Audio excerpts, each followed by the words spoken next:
Olá, meus amigos, muito bom dia. Doutor Antônio Martins Faria, sou contador, sou advogado, moro em Santa Cruz de Capibaribe, hoje, 3 de fevereiro de 2025. Quero aqui agradecer imensamente aos meus 554 inscritos, e as pessoas que viram o meu vídeo, deixa eu ver quantas viram, 22 pessoas, né? Porque 23 sou eu. Eu quero muito obrigado e a proposta continua até o final do ano a gente ultrapassar 1.000 inscritos no meu canal. Conto com sua ajuda, com sua colaboração. Portanto, peça para um amigo, para uma amiga, mostre meu vídeo para as pessoas. Acima de tudo, quer me ajudar? Dá o like ou dislike.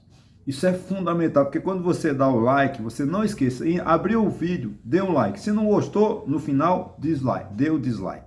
Por quê? Porque quando você aponta, dá o like, já gera para o YouTube a sensação de que você gostou e ele repassa para mais pessoas. Então, segundo os entendidos, cada like que você dá, você mostra meu vídeo para 5 pessoas. Então veja como, né, se todo 22 vezes 5, né, imagine, né, quantas pessoas não teriam que ver chance de ver o meu vídeo. Olha, mas de qualquer maneira, estou muito feliz, muito obrigado mesmo. Deixa aqui o meu e-mail, o meu telefone, caso queira entrar em contato comigo, fiquem à vontade. Hoje eu falo assim, a reforma política urgente, né? Porque eu acompanhei, apesar de não fiquei vidrado, porque já era uma eleição com cartas marcadas, tudo uma armação, não tem nada de... Só cumprir o regimento interno, mudar o presidente só para mudar mesmo, mas não mudou a política, né? O Centrão continua liderando, o Centrão continua roubando o povo brasileiro, essa é a verdade, né? Os deputados, senadores que fazem parte do Centrão formam uma gangue. Eles não pensam no país, só pensam neles. Não estou nominando ninguém, mas dos 513 parlamentares, sobra um ou dois, 81 senadores, um ou dois que têm uma ideologia, que pensam o país. Gente, a gente precisa de políticos que pensem o país, que tenham o sonho de ver o seu país crescer, que queira melhorar a condição do Nordeste, do Centro-Oeste, que ame esse país. Nós não temos mais, os nossos deputados, eles só estão lá interessados em ganhar dinheiro, em usurpar o nosso orçamento. Essa é a realidade. Não, eu sei que eu estou sendo muito agressivo. Eu que faço política, né, que gosto de política, agrido o político. E claro, o político não gosta de mim, é a vista aqui em Taquaritinga do Norte, né?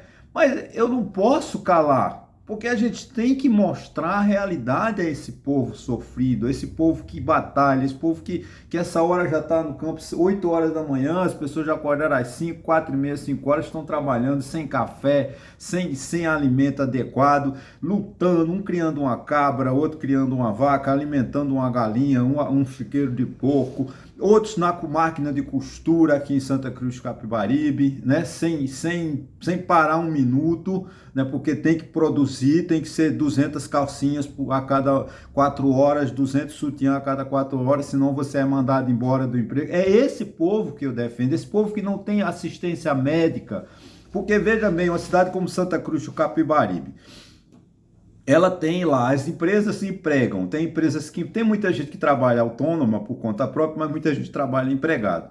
Aí essa pessoa ganha 1.500 e pouco, 1.600 e pouco, que é o piso, né? O piso do Sindicato das Costureiras de Santa Cruz de Caparibe é um pouquinho a mais do salário mínimo. Aí essa mulher, ela precisa de ir ao médico, aí ela tem que perder um dia para ir marcar, aí perde outro dia para ir à consulta. Essa mulher não vai ao médico, ela não tem assistência médica, ela não tem plano de saúde, ela não tem direito a nada, ela não tem direito a vale transporte, porque aqui em Santa Cruz de Caparibe já era para ser uma cidade com transporte público, para que os trabalhadores pudessem reivindicar dos empregadores o vale transporte, porque, como manda a lei, todo seletista só pode gastar 6% do seu salário com vale transporte. Os 94% é custo do empregador. Aqui em Santa Cruz é 100% do empregado. Porque o empregador não oferece vale transporte, por quê? Porque não tem transporte público. Eu sei que é difícil falar sobre isso, né? Porque há eu não vou usar, há os transportes alternativos não permitem que os governos municipais, estaduais, dotem a cidade de transporte público decente, adequado. Transporte público é um problema de todo mundo, provavelmente, né? No Rio de Janeiro, São Paulo, quem mora nessas cidades, quem morou no Rio de Janeiro, sabe o sofrimento que é o transporte público. Mas não temos. Então eu defendo essa mulher, esse homem, que também está na mesma situação. Aí eu falo mal de político, os eleitores ficam com raiva de mim, mas votam nos políticos corruptos. Porque tem políticos que tem que ser, vamos dizer assim, excluído da sociedade brasileira. Eu vi o ex-presidente da Câmara, Eduardo Cunha, sendo recebido pelas maiores autoridades de Brasília, com trânsito dentro. Ele acha que ele não é parlamentar, a filha dele parece que é. Se ele se candidatar no Rio de Janeiro, ele é eleito. O Sérgio Cabral, essa semana, que disse que desistiu de se candidatar porque vai trabalhar para o filho dele. Mas se Sérgio Cabral se candidatar, seria eleito. O povo do Rio de Janeiro não enxerga o que Sérgio Cabral fez de falcatruas, de mutretas. O Pezão, que foi preso por desvio de recursos lá, agora parece que é prefeito da cidade onde ele nasceu. Então o povo lá da cidade do Pezão é um povo que não tem ideia. Era para não eleger Pezão nem vereador, mas o povo o elegeu. O Pezão está errado? Não. O Sérgio Cabral está errado? Não. Eduardo Cunha está errado? Não. É o povo que não tem uma consciência política. E a gente só vai melhorar esse país quando todo mundo tiver uma consciência política. Antônio, eu essa semana estava conversando com uma roda de amigos, dizendo assim, é muito difícil a gente mudar como ser humano. Né? Principalmente, aí ele falou, é porque você quer largar de gostar de política. Eu falei, não, eu não posso largar de gostar de política. Que eu gosto ou não de política, eu tenho que falar de política, eu tenho que conhecer de política, porque a política está no nosso dia a dia. Mas vamos lá. Assume hoje, né? Foi sábado, eleição de ficção, uma ficção, né? Gastaram nosso dinheiro para uma festa lá em Brasília. Assume hoje o Alcolumbre, que já foi presidente do Senado, né, que está envolvido em sérias coisas, né? E assume também a Câmara um deputado jovem da Paraíba. Paraíba de tanta gente boa, de tanto político íntegro, político honesto, José Américo de Almeida, né? Tantos e tantos outros. Vou citar apenas José Américo de Almeida. Espero que ele honre o nome do estado da Paraíba, de tantos políticos que nós tivemos, João Agripino, né, e tantos políticos bons, Rui Carneiro, para não falar só da Arena, né, João Agripino acho que era da Arena, vou falar, Rui Carneiro é do antigo MDB. E tem um presidente do Senado também, né, apesar dele ter empregado todo mundo da família dele lá em Brasília, né, ele também era uma pessoa que eu tenho um grande... O próprio João Pessoa, né, a gente tem que lembrar. Assume já comprometidos com o Centrão. Então não vão fazer nada, não vão dar nada. Comprometidos com as emendas parlamentares, não vão fazer nada. Infelizmente. Esse grupo Centrão devia ser excluído à força da Câmara e do Senado, porque ele só prejudica o país, né? Por que a reforma política é urgente? Deputados e senadores, o que está acontecendo? No governo, começou isso lá vai você falar mal de Bolsonaro. Não vou falar mal de Bolsonaro. Já vinha esse governo de coalizão desde 1989, né, com a redemocratização, com Fernando Henrique Cardoso, o próprio Lula, né, para ganhar teve que mudar o discurso, né, diga a carta aos brasileiros. O Lula saiu da esquerda, deixou o PSOL lá à esquerda, deixou a Luiz Helena, deixou o Lindenberg Faria lá no fundão e foi à frente, foi para o centro, ganhou a eleição. Depois a Luiz Helena, a Marina saíram e iam levar o Lindenberg, mas o Lindenberg voltou, se ajoelhou ao PT, por quê? Porque eu acho que os tios dele iam ser indicados para o Tribunal Regional do Trabalho aqui em João Pessoa. Não sei se, me parece que foi isso, não sei se eu estou falando a verdade. Então, ele deixou essa esquerda, como Gleisi Hoffmann, e tem o José Disseu, que é um cacique velho, né, que é um intelectual que pensa no Partido dos Trabalhadores e que deu uma sustentação a Lula. Mas sempre esse porque nasceu esse centrão de um deputado de São Paulo, que até eu paguei um café para ele no aeroporto de Brasília. Eu não me lembro o nome dele agora. Ele assim, é dando que se recebe. Foi um deputado muito, era um bonachão, um político muito simpático. Eu estava num bar, num restaurante em Brasília, e ele chegou, nós conversamos, e aí eu acabei pagando o café. Me arrependo até hoje de ter pagado esse café para esse deputado, ele não merece. Me lembro de um deputado muito simpático também, que era Gustavo Ritt. Ele era janista, defensor de Jane, e também só defendia a Previdência Social. Mas acho que era Gustavo Ritt, nesse deputado de São Paulo. Né, em Brasília, morei em Brasília, que eu tive chance de conhecer alguns deputados. E esse alinhamento, né, é dando que se recebe, essa expressão vem dando assim: o governo é eleito, não tem maioria na Câmara nem no Senado, mas oferece ministérios e governa. Tem maioria de votos. Isso foi com Fernando Henrique, foi com Lula, foi com Dilma. Dilma se perdeu em 2014, 2015, por aí, né? Não soube negociar e acabou no impeachment. Com Eduardo Cunha, né? Porque esse Eduardo Cunha, isso é um perigo. Isso é uma raposa cuidando das galinhas. Nós estamos entregando a Eduardo Cunha, que foi a filha dele, a deputada, parece, botar o raposa no galinheiro. Mas tudo bem, né? Mas essa questão do dano que se recebe vem se acumular de uma forma muito viril, muito no governo Bolsonaro. Porque o Bolsonaro não tem paciência para negociar, para governar, até porque ele disse essa semana que não tem tempo para ler, né? Então você vê um presidente da República que não lê, já não tem prestígio, né? Já, para mim já dá um zero. Ele disse que só lendo o WhatsApp e não está. Então ele não está informado. Porque eu estou lendo acordo. Que o presidente Jair Bolsonaro não precisa mais ler acordo, que as decisões que ele tomou acabou, não voltam mais, que ele não é mais o presidente da República e nem será o presidente da República. Mas o Bolsonaro, como ele não queria governar, ele estava envolvido com as Forças Armadas, né? Tentando meio as Forças Armadas, fazendo aqueles comícios agressivos contra o Supremo, contra o próprio Legislativo. Eu não tenho nada a ver com isso, eu não sou coveiro, eu não vou pegar gripe. Se eu pegar gripe, como eu sou ex-militar, ex-atleta, eu vou pegar uma gripezinha. E o povo morrendo e Bolsonaro pouco se lixando para isso. O que o Bolsonaro fez? Entregou o Centrão, o governo ao Centrão, colocou o ministro da Casa Civil, aqui o Ciro Nogueira, que era o senador, é senador pelo Rio Grande do Sul, pelo Piauí, eu acho. Desculpa, Rio Grande do Sul não.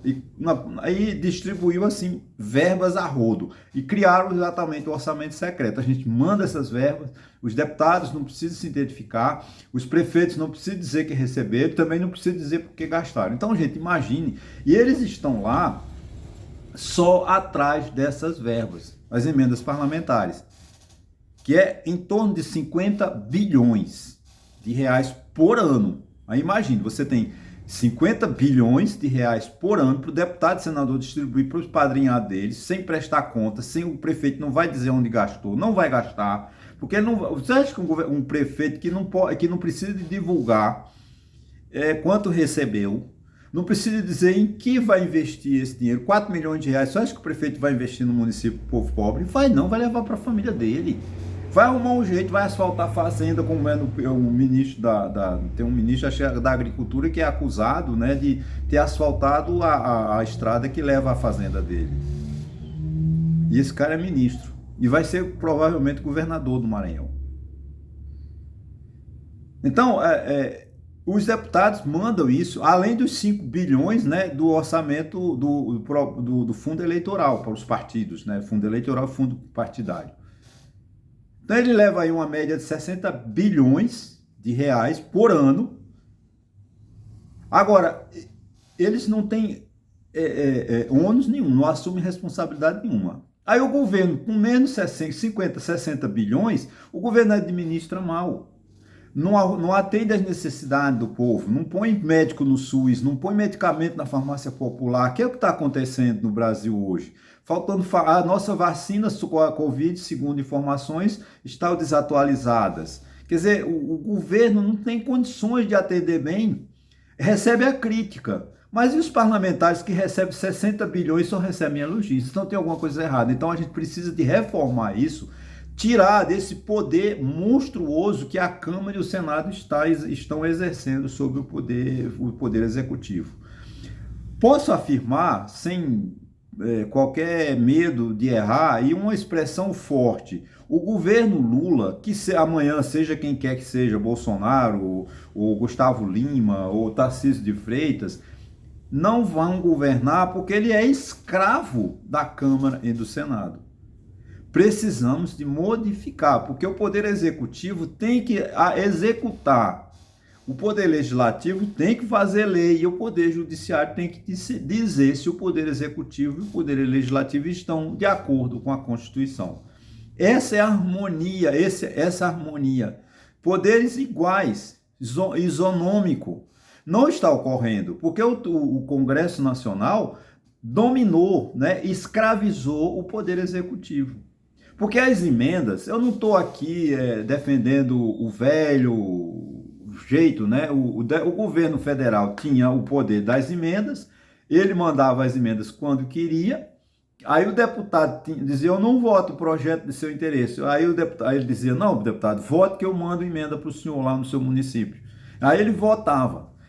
Mas era menor, vamos dizer assim, o governo tinha uma previsão de orçamento. Mas você tem a obrigação de mandar 29,8 bilhões no dia 31 de dezembro, como foi o caso do Brasil, né? Teve que empenhou, gente, empenhou é despesa, já entra lá, vai lá, já sai do orçamento, já sai da conta, porque já tá, só falta o pagamento. Empenho, liquidação e pagamento. Esse é o princípio da administração pública. Empenhou é despesa, pronto, tá lá, né? Então o presidente, o Poder Executivo não está mais podendo governar em função dessa amarra que o Poder Legislativo, principalmente no governo Bolsonaro, deu no poder Executivo, amarrou, sequestrou o poder. E a cada vez mais, né, uma expressão da linguagem, eu não quero usar a linguagem do sequestro, né, mas cada vez mais eles vão exigindo a conta. Se essa conta está prevista em 50 bilhões, 60 bilhões em 2025, em 2026 vai ser 70, 80. Né? E a gente cobra só do Poder Executivo, mas a gente precisa do seguinte, os poderes executivos estaduais e municipais. A conta da dívida dos estados é mais ou menos de 800 bilhões de reais. E teve um aumento absurdo de mais de 50%. Os estados se endividam, não pagam e quem assume a conta é o governo federal. Então a dívida pública no Brasil é alta? Sim. Por quê? Por causa dos incentivos fiscais e do calote que os governadores e os prefeitos dão no nosso país. E quem assume é a União. Isso o povo precisa de saber. Os estados precisam limitar os estados a se endividarem. Tem um limite. Olha, estado de Pernambuco, você não pode mais se endividar de 100 bilhões. Você está devendo 104, então você não vai pegar empréstimo durante 5 anos, enquanto você não pagar. Porque os estados têm que administrar de forma correta, para não ter o problema de passar. Porque quando ele toma o empréstimo, o que acontece? O estado de Pernambuco, falando de Pernambuco, eu sou pernambucano, vai a Londres, toma um empréstimo no banco em Londres, na Inglaterra, ou emite o título da dívida pública, o aval é a União. O estado de Pernambuco não honra, não paga, quem vai pagar é a União. A União tem que emitir título da dívida pública federal para assumir a dívida. E essa lei que fizeram agora, que tiraram os juros, né, da dívida, gente, é um absurdo. A gente está com uma dívida, de juro real de 10% ou mais e os estados estão pagando zero. Né? Não dá. E aumentaram o prazo para 30, 40, 50 anos. É uma mamata. Agora, tinha que fazer. Eu não estou aqui dizendo, não tem que fazer. Não, vamos perdoar os estados. Tá, perdoar não, vamos negociar, facilitar com que os estados honrem os seus compromissos. Porque a obrigação dos governadores é pagar a conta que eles assumiram. Não dá o calote, porque todos os governadores, boa parte dos prefeitos são caloteiros, por má fé mesmo. Não é porque o Estado, não é má fé, é desonestidade. Vamos endividar porque quem paga é o Lula que se vire. Não, quem paga é o povo brasileiro. Quando o Estado de Pernambuco é irresponsável, Alagoas, Paraíba, Sergipe, Rio de Janeiro, São Paulo, Rio Grande do Sul, que são os mais endividados, Minas Gerais, São Paulo, Rio Grande do Sul e Rio de Janeiro são os mais endividados, a incompetência, a safadeza desses governadores, quem paga é o povo, porque não vai ter escola adequada, não vai ter hospital, não vai ter saúde, porque o governo federal está emitindo título da dívida pública para pagar a dívida dos governos estaduais, que por safadeza, por desonestidade, deixaram de cumprir. Não posso, eu acho que eu estou usando palavras ásperas, safadeza, desonestidade, não, eu acho que, infelizmente, mas essa é a realidade, né, que o povo brasileiro precisa de compreender que precisamos de cobrar dos governadores, dos prefeitos, honestidade, transparência, para que não joguem na conta do governo federal. E a gente precisa de libertar o poder executivo. Não é porque é o presidente Lula que está governando, não. O presidente Lula comete muitos erros. Inclusive, não assume que precisa de cortar gastos.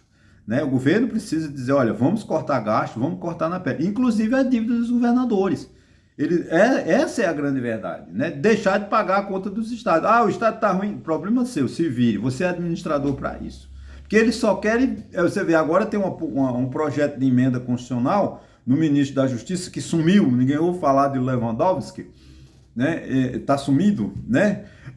Está lá para reformar a Constituição para o governo federal poder atuar de forma mais tranquila nos estados, na segurança pública. Nenhum governador está querendo. Por quê? Porque, mas ele está tirando a nossa autonomia. Não, porque os governadores querem fundo, que é um fundo, né, criado um fundo através do Ministério da Justiça para investir na área de segurança. Eles só querem os recursos, mas não querem a responsabilidade. Então os governos estaduais ficam em cima do muro, o povo brasileiro não entende isso, fica dizendo de Brasília, eu não tenho nada a ver com isso, o que eu quero é dinheiro. Mas não é só o governo federal que manda dinheiro para os estados também têm que fazer dinheiro. As empresas estatais dos estados são quase todas deficitárias, por má gestão dos governadores. Então a gente precisa cobrar dos estados, porque se os municípios e os estados não agem corretamente, não administram de forma correta, quem paga a conta é o governo federal, quem paga a conta é todo o povo brasileiro. Bom, mudando de assunto aqui um pouquinho, é o seguinte, nós tivemos agora já uma pesquisa dizendo que o presidente Lula venceria em todas as posições, né? Eu não li a pesquisa ainda, porque quando saiu essa pesquisa eu estava já começando esse vídeo, mas o presidente Lula lidera. E o presidente Lula está sofrendo, pelo menos agora vai sair da onda, por falta de comunicação. Ele mudou os ministros, né? Parece que a reforma ministerial não vai mudar em nada, o governo Lula. Porque o governo, como eu falei, o governo Lula está refém do Congresso Nacional. Né? E é necessário que o governo Lula faça comunicação. Ele não tem muito o que mostrar, lamentavelmente, porque a bandeira do Lula é o pé de meia, é o Bolsa Família, mas isso já está consolidado. O pé de meia ainda está nascendo, né? Não vejo que o pé de meia vai dar muito sucesso, porque o país que não lê, um ex-presidente da República disse que não lê, quer dizer, passa uma sensação de desestímulo às crianças, aos jovens, aos adultos que devem ler, né? Eu respeito, por favor, não sintam-se agredidos aos evangélicos. Quando eu digo não leiam só a Bíblia, eu não estou dizendo que a Bíblia não tem valor. A Bíblia tem valor. Eu leio a Bíblia todos os dias e a respeito muito. Agora, não é só a Bíblia que os evangélicos podem ler, porque os pastores são medíocres, cara de pau, se vendem para os políticos e dizem assim, só leiam a Bíblia, porque é a palavra de Deus. Não, leiam de tudo para que vocês possam compreender as safadezas dos seus pastores. Peço vênia, peço desculpa por ter sido forte, mas a leitura é fundamental. E quando você vê um presidente da República dizer que não lê, aí realmente não estimula a criança, não estimula o jovem. Um país que não lê, um país que não tem biblioteca pública, como é o caso na maioria dos municípios brasileiros, né, não tem futuro, infelizmente. Só a leitura, só o conhecimento é que põe um país para frente. Ok, gente, muito obrigado e até quarta-feira.